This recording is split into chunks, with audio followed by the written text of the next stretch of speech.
So the entire internet is holding hands right now, clowning on this new Velma show, and I'm here for it, bro. I spent 40 minutes watching the first 2 episodes. That's 40 minutes I'll never get back from my life. So, you know, I may as well make some content out of it just so it's not a complete waste. I explained a lot in my last video about Velma, how I thought the first 2 episodes were pretty cheeks. I talked about the plot, the animation, the character developments, kind of all the main factors that you can pick up on the first 2 episodes. Oh, and then of course the humor, bro. The humor may have been one of the worst parts. I mean, the show constantly tries to get you to be lamowing, to be lolling, to be raffling, but every time a joke is attempted in this show so far, it's just been me like this, bro. I think it has something to do with drugs, which I hate.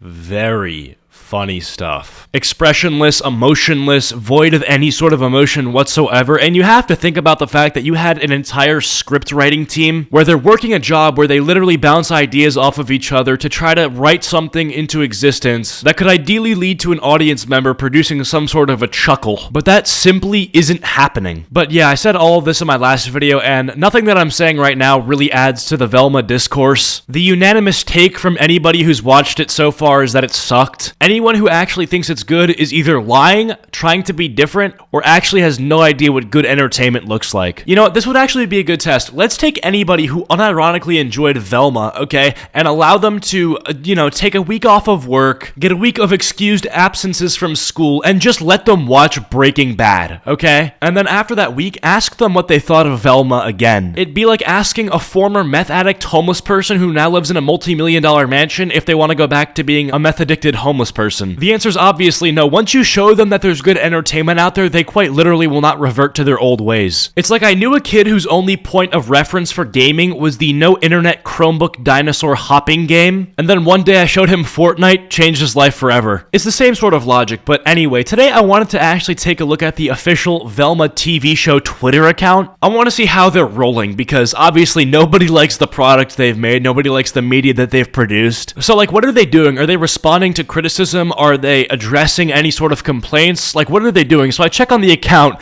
and this is what they're posting. Dude, they're literally celebrating. They tweet out this poster that says, Velma, biggest premiere day for a Max original animated series ever. So there's a whole lot I want to talk about with this tweet, but before anything, oh my goodness, that ratio is breathtaking. 1,100,000 people saw this tweet. Only a little bit over 1,000 people liked it. Dude, that is outrageous. That is a ratio so absurd and preposterous that I can't even do the simple math to tell you what percentage of people liked it. And I'm a pretty smart guy. Like, damn, off the top of my head, when I see like, oh, 10 people saw a tweet, 1 person liked it. Okay, I know that math. 10% of people liked the tweet. But dude, like, what kind of fractional decimal point percentage of people liked this tweet? I'm gonna do the math. Out of everybody who saw this tweet on their feed, only 0.09% of people liked it. That means that 99.91% of people that were shown this tweet didn't like it. This is insane. When is the last time that 99.9% of people agreed on something? What's something that you can name off the top of your head that 99.9% of people have in common? This is almost kind of like beautiful in a way. Like, us people, we're so divided. We have so much conflict, so much division, so much that we don't have in common anymore. But like, dude, I'm feeling pretty good right now. Okay, so besides that tweet just having the greatest ratio of all time, the tweet itself is just insane. Like, they're saying that Velma had the biggest opening day out of any other animated show on HBO Max. Yeah, that's because I believe it's the only HBO Max original animated series. If you open up HBO Max right now, if you have a subscription, and you go to the animated section, all of the shows there are bigger shows that have come from different studios. None of them are property of HBO Max.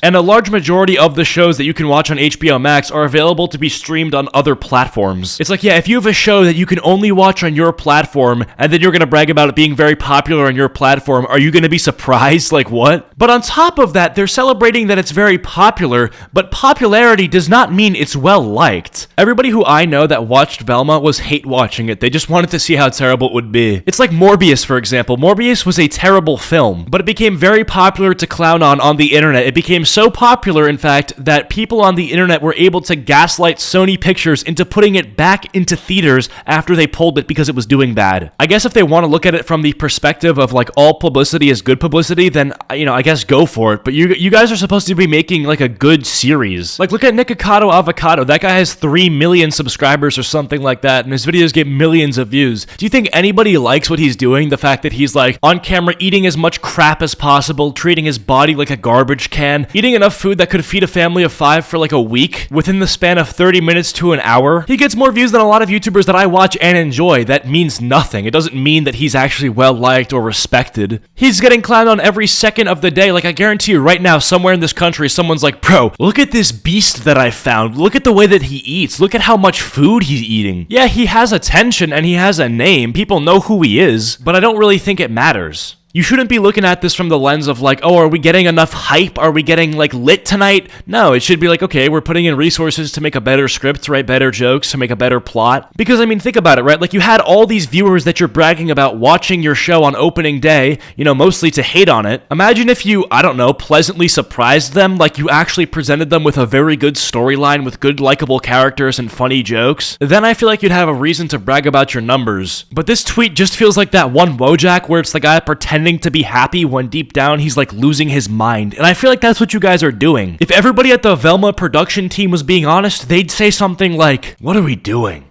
What are we doing? Why have we made this hot steaming garbage stew? Yo, I gotta be honest.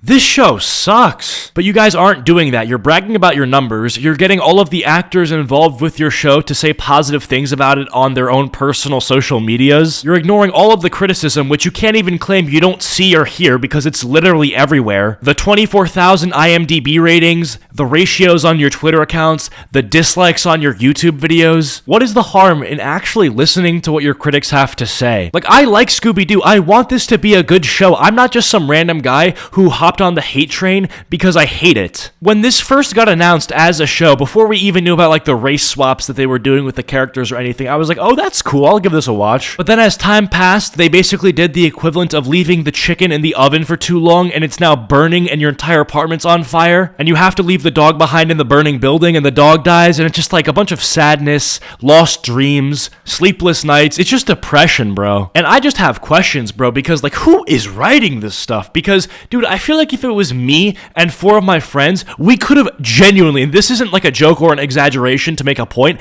I am dead serious, we could have made a better script, swear. I have absolutely no credentials and no background in script writing and storytelling, but I almost want to bet something on it, bro. I'll place a bet of like $500 I could have wrote a better script. It's like I can't help but feel like they made it bad on purpose. It's like you're ordering a pizza for you and your friends to enjoy, but you decide to just troll the order and add toppings that you know that nobody will enjoy. It's like you're putting ice cubes on top of a pizza. It's like, okay, do you think anyone's gonna want to eat this? More importantly, do you think anyone's gonna be inclined to leave anything greater than a 1-star review on IMDb? Well, I hope not.